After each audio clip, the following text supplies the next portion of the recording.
Welcome students. In this session we are going to understand the mechanism and techniques of credit creation by commercial banks. Before that, you should know the meaning of bank credit.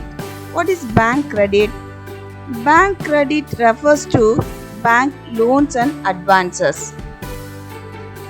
Money is said to be created when the banks through their lending activities make a net addition to the total supply of money in the economy. அதுக்கு bank credit அப்படின்னா என்னென்னா மக்கள்கிட்டேருந்து டெபாசிட்டை வாங்கிட்டு commercial bank என்ன பண்ணுது, அதை திரும்ப மக்களுக்கே loans and அட்வான்ஸை திரும்ப தருது. அப்படி கொடுக்கும்போது it created the money supply in the economy. Right, money supply எக்கானமியில் இன்க்ரீஸ் ஆகுது. Likewise, money is said to be destroyed when the loans are repaid by the borrowers to the banks, and consequently the credit already created by the banks is wiped out in the process. அதே மாதிரி அதை வாங்கின கடனை மக்கள் திரும்ப பேங்க்குக்கு செலுத்தும் போது பேங்க் கிரியேட் பண்ண அந்த கிரெடிட் வைப்ட் அவுட் ஆயிடுதுன்னு சொல்கிறாங்க. Understand? But banks have the power to expand or contract demand deposit, and they exercise this power through granting more or less loans and advances and acquiring other assets. This power of commercial bank to create deposit through expanding their loans and advances is known as credit creation.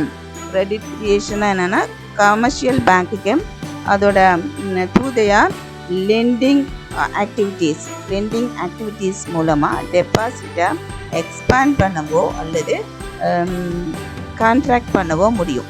Understand? In this way, it increases the loans and advances or decreases the loans and advances. இதுதான் என்ன சொல்கிறோன்னா credit creation சொல்கிறோம். அதாவது கடனை உருவாக்குறது through their lending activities. Understand? Next, going to understand primary passive deposit and derived active deposit. The modern bank create deposit in two ways. They are primary deposit and derived deposit. When a customer gives cash to the bank and the bank creates a book debt in his name called a deposit, it is known as a primary deposit. அதாவது மக்கள் டெபாசிட்டாக பேங்க்கில் பணத்தை போடும்போது அதை நம்ம என்ன சொல்கிறோன்னா primary deposit சொல்கிறோம். But when such a deposit is created without there being any prior payment of equivalent cash to the bank, it is called a derived deposit. அதே டெபாசிட்டை வச்சு பேங்க் மற்றவங்களுக்கு கடனாக வழங்கும்போது அது டைரெக்டாக பணமாக கொடுக்காம என்ன பண்ணுது, ஒரு அவங்க டெபாசிட்டில் அவங்க கணக்கில் இது போடுது அந்த பணத்தை. ஸோ அந்த டைமில் என்ன ஆகும், அந்த அந்த credit amount they used for further investment activities. So அந்த டிரைவ்டு டெபாசிட்டை நம்ம என்ன சொல்கிறோம்னா இட் இஸ் அன் ஆக்டிவ்னு சொல்கிறோம். பேங்க்கில் நம்ம டெபாசிட்டாக பணம் போடும்போது அது அப்படியே ஐடியல் கேஷ் அங்கே டெபாசிட்டாக இருக்குது. ஸோ அதை பேசிவ் டெபாசிட்டுன்னு சொல்கிறோம். அதே டெபாசிட்டை கடன் வழங்குறதுக்கு பேங்க் பயன்படுத்தும் போது கடன் வாங்கி என்ன பண்ணாங்க இன்வெஸ்டர்ஸ் அதை ஒரு ஃபர்தர் ப்ரொடக்ஷன் ஆக்டிவிட்டீஸில் அதை ஈடுபடுத்தும் போது அது ஆக்டிவ் டெபாசிட், அது டிரைவ்டு டெபாசிட்னு சொல்கிறோம், ஆக்டிவ் டெபாசிட்னு சொல்கிறோம். Understand? What is primary deposit? Primary deposit, it is out of these primary deposit that the bank makes loans and advances to the customer. So நம்ம போகிற டெபாசிட்டை வச்சு தான் bank create loans and advances to the customers. The initiative is taken by the customers themselves. In this case, the role of bank is passive. இது பேசிவ்னு சொல்கிறோம். பேங்க்குடைய role இந்த இடத்துல செயல்படாததாக இருக்குது. ஏன்னா இந்த பேங்க் டெபாசிட் எல்லாமே எதனால வருதுன்னா கஸ்டமருடைய அவங்களுடைய ஓன் இனிஷியேட்டிவ்னால தான் அந்த டெபாசிட் பேங்க்கில் போய் போடுறாங்க இல்லையா. So these deposit are also called as passive deposits. Understand? Credit creation literally mean the multiplication of loan and advances, every loan creates its own deposit. Central bank consists the banks to maintain a ratio between the total deposit and create and the cash in their possession. Central bank எல்லா commercial பேங்க்கும் என்ன insist பண்ணுதுன்னா ஒரு minimum cash reserve வந்து maintain பண்ணணும்னு சொல்லுது. அதாவது 20% ஒவ்வொரு டெபாசிட்லையும் 20% வந்து அவங்க கேஷ் ரிசர்வாக வச்சுருக்கணும்னு சொல்கிறாங்க. Understand? For the purpose of understanding, it is assumed that all banks are obliged to keep the ratio between cash and its deposit at a minimum of 20%. ஒவ்வொரு பேங்க்கும் அதோட டோட்டல் கேஷ் ரிசர்வ்ல வந்து 20% வந்து மினிமம் பேலன்ஸ் மெயின்டைன் பண்ணணும். நம்ம அக்கௌண்ட்டில் ஒவ்வொருத்தருடைய அக்கௌண்ட்டே ஒரு minimum balance 500 rupees 1000 rupees இருக்குதுன்னு சொல்கிறாங்க இல்லையா, அதே மாதிரி ஒவ்வொரு பேங்க்கும் ரிசர்வ் பேங்க்கில் ஒரு மினிமம் டெபாசிட் வந்து ஒரு மினிமம் பேலன்ஸ் மெயின்டைன் பண்ணும். அதுதான் வந்து கேஷ் ரிசர்வ்னு சொல்கிறோம். The bank do not keep any excess reserve. In other words, it would exhaust possible avenues of income earning activities like giving loans etc. up to the maximum extent after attaining the minimum cash reserves. There are no drain in the supply of money. That is, the public do not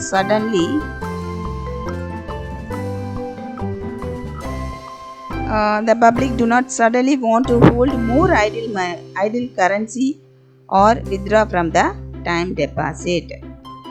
bank வந்து அவங்களுக்கு கொடுக்கப்பட்ட அந்த minimum cash reserve விட அதிகமான அளவு பணத்தை வச்சுருக்கக்கூடாது. And also மீதி உள்ள ரிமைனிங் அமௌண்ட்டை வந்து they can use for lending, loans and advances. There are no drains in the supply of money. திடீர்னு சப்ளை ஆஃப் மணி அப்படியே வந்து இன்னும் போயிடாது. ஏன்னா எல்லா மக்கள் வந்து பேங்க்கில் டெபாசிட்டாக வச்சுருக்கிற பணம் எல்லாத்தையும் அட் ஏ டைம் அவங்க வந்து வித்ட்ரா பண்ண போகிறது கிடையாது.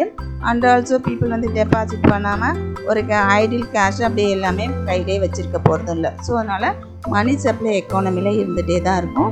ஸோ ரிமைனிங் அந்த அமௌண்ட்டை மினிமம் கேஷ் ரிசர்வ் போக ரிமைனிங் அமௌண்ட்டை they can use for lending purposes. Understand? Under these assumptions, when a customer deposits a sum of ₹1,000 in a bank, the bank creates a deposit of ₹1,000 in his favor. Bank deposit have increased by 1,000. But at this stage, there is no increase in the total supply of money with the public, because the above extra bank money of ₹1,000 is offset by the cash of ₹1,000 deposited in the bank. ஒரு individual அவர்கிட்ட இருக்க ஒரு 1,000 rupees பேங்க்ல டெபாசிட்டாக போடும்போது it will increase the money supply in the economy. ஏன் அப்படின்னா அது வந்து அவருடைய பேரில் அவருடைய அக்கௌண்ட்டில் அந்த 1,000 rupees அப்படியே அவருடைய அக்கௌண்ட்டில் டெபாசிட்டாக இருக்கும் பேங்க்கில். ஸோ அது சர்க்குலேஷனுக்கு எக்கானமியில் சர்க்குலேஷனுக்கு அந்த 1,000 rupees வரலை. ஸோ அதனால it will not increase the total supply of money with the public. Understand? The bank has now additional cash of ₹1,000 in its custody. But at the same time, பேங்க்கில் அதோட கையிருப்பில் இருக்கக்கூடிய பணத்தில் ஒரு 1,000 rupees இன்க்ரீஸ் ஆகிருக்கும் இல்லையா. ஆனால் அது கண்டிஷன் என்ன, பேங்க் எப்போவுமே 20% தான் அதோட கேஷ் ரிசர்வாக வச்சுருக்கணும். ரிமைனிங் அமௌண்ட்டை it can use it for lending, loans and advances. Understand? Extra அமௌண்ட்டை வந்து அது லெண்டிங் பர்பஸுக்கு யூட்டிலைஸ் பண்ணிடணும். Since it is required to keep only a cash reserve of 20%, this means that ₹800 is excess cash reserve with it. 1,000 rupeesல 20%, அதாவது 200 rupees போக remaining amount 800 இது வந்து லோன்ஸோ இல்லை கிரெடிட்டோ கொடுக்கறதுக்கு இது வந்து பயன்படுத்தணும்னு சொல்கிறாங்க. According to the above assumption, the bank should lend out this 800 to the public. Suppose it does not so, the debtor deposit the money in this own account with another bank B. Bank is creating a deposit of 800. bank B then has also excess cash reserve of rupees 640. It could in its turn lend out rupees 640. This rupees 640 will in turn find its way with, say, bank C. It will create a deposit of rupees 640 and so on. அந்த 1000 rupeesலேருந்து 20% போக remaining 800 அவர் வந்து landing பர்பஸுக்கு ஒரு bank use பண்ணுது. அப்போது அந்த 800 வந்து ஒரு டெபாசிட்டாக இன்னொரு கஸ்டமருக்கு அவருடைய அக்கௌண்ட்டில் போடப்படுது கடனாக. அப்போ அந்த பேங்க் என்ன பண்ணும், பேங்க் பி அதோடைய டெபாசிட் 800ல் 20%, அதில் 20% அது கேஷ் ரிசர்வாக வச்சுக்கும். ரிமைனிங் 640 rupeesஸை லெண்டிங் பர்பஸ்க்கு யூஸ் பண்ணும். அது அந்த கிரெடிட் அந்த 640 rupees ஒருத்தருக்கு கிரெடிட்டாக அவருடைய டெபாசிட்டில் அவருடைய அக்கௌண்ட்டில் போடப்படும் இல்லையா. நெக்ஸ்ட்டு தானதர் பேங்க் என்ன பண்ணும், அந்த 640 rupeesலேருந்து 20% எவ்வளோனா rupees 128, அது போக ரிமைனிங் 512 rupeesஸை இன்னொருத்தருக்கு கடனாக கொடுக்கும். In this way the bank create credit. இதுதான் பேங்க்குடைய கிரெடிட் கிரியேஷன் சொல்கிறாங்க. The total deposit will now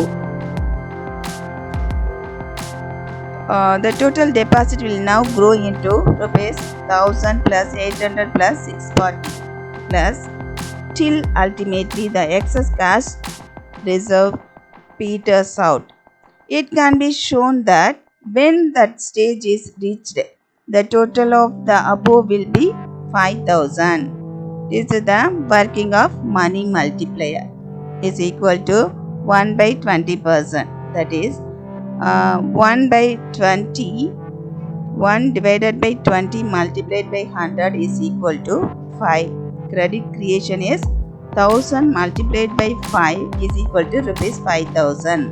This way 1000 rupees அப்படிங்கிறது பேங்க்கால் அதோட கிரெடிட் கிரியேஷன் ஆக்டிவிட்டீஸ்னால மணி மல்டிப்ளையரோட ஆக்டிவிட்டீஸ்னால என்ன ஆகுது, இந்த இடத்துல 5000 rupeesஸாக கிரியேட் ஆகுது money supply. Understand? Next, going to understand non-banking financial institution, that is NBFI. A non-banking financial institution, NBFI or non-bank financial company, is a financial institution that does not have a full banking license or is not supervised by the central bank. Non-banking financial institution ஒரு பேங்க்குடைய முழுமையான எல்லா வேலையும் இது செய்யாது. Only transaction purpose அதுக்காக மட்டும் இது வந்து பயன்படும். Need not obtain licence from central bank. Central பேங்க்ல லைசன்ஸ் வாங்கணுன்ற அவசியம் கிடையாது. It is not controlled by the central bank. Central bank வந்து இதை சூப்பர்வைஸ் பண்ணுறதோ கண்ட்ரோல் பண்ணுறதோ இல்லை. Understand? The NBFIs do not carry on pure banking business, but they will carry on other financial transactions. They receive deposit and give loans.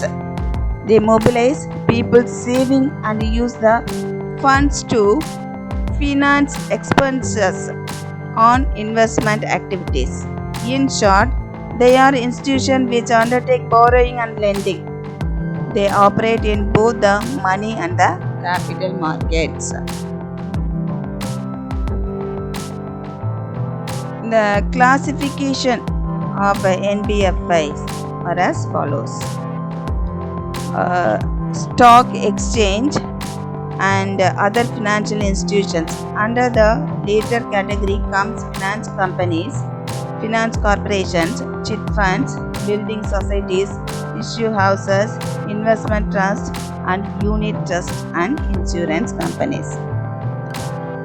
The following are some of the examples of NBFI.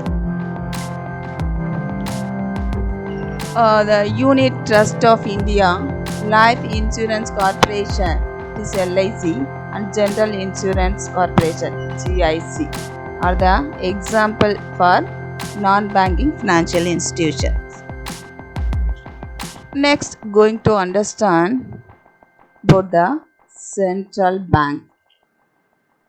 What is central bank? A central bank or reserve bank or monetary authority is an institution that manages a state's currency, money supply and interest rates. Central banks also usually oversee the commercial banking system of their respective countries.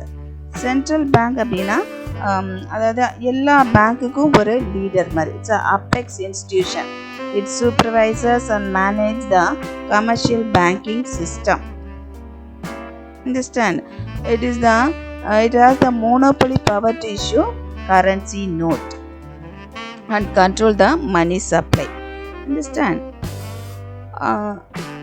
Next, going to understand the history of RBI. The Reserve Bank of India formed on April 1st, 1935 in accordance with the RBI Act 1934. It is nationalized on January 1st, 1949, fully owned by Government of India. Headquarters moved from Calcutta to Mumbai in 1937. Osborne Smith was the first governor of RBI. Who is the first governor of RBI? Osborne Smith was the first governor of RBI. At present, Sri Saktikanda Das, IAS retired, former Secretary, Department of Revenue and Department of Economic Affairs, Ministry of Finance, Government of India, assumed charge as the 25th Governor of the Reserve Bank of India, effective December 12, 2018. At present, Governor Yarana Sri Saktikanda Das. Understand? Next, the administration of Reserve Bank of India. It is a central bank, regulator for all bank in India. It is a regulator. எல்லா banking system regulate பண்ற ஒரு authority யாருன்னா central bank. It also called lender of last resort. The governors and 4 deputy governors along with the central board of directors appointed by the Government of India. Functions: it issues currency, banker to the government. It collects receipt of funds and makes payments on behalf of the government. Regulator of Indian banking system, custodian of forex, that is foreign exchange, and controller of credit. The process of issuing paper currency was started in the 18th century. Private banks such as the Bank of Bengal in the Bank of Bengal, the Bank of Bombay and the Bank of Madras first printed paper currency. The first rupee was introduced by Sher Shah Suri based on a ratio of 40 copper pieces paisa per rupee. The name was derived from the Sanskrit word rupiah, meaning silver. Each banknote has its amount written in 17 languages, illustrating the diversity of the country. ஒவ்வொரு rupee நோட்லேயும் இந்த amount 17 லாங்குவேஜஸில் இதை print பண்ணிருக்கு. Understand? First printed paper currency. The first rupee was introduced by Sher Shah Suri based on a ratio of 40 copper pieces paisa per rupee. The name was derived from the Sanskrit word rupiah, meaning silver. Each banknote has its amount written in 17 languages, illustrating the diversity of the country. அது the ஒவ்வொரு rupee நோட்லேயும் the amount 17 languagesல print பண்ணியிருக்கும். Understand?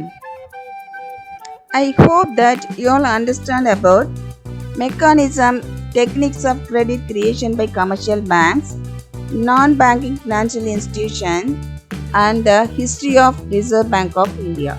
Thank you, students.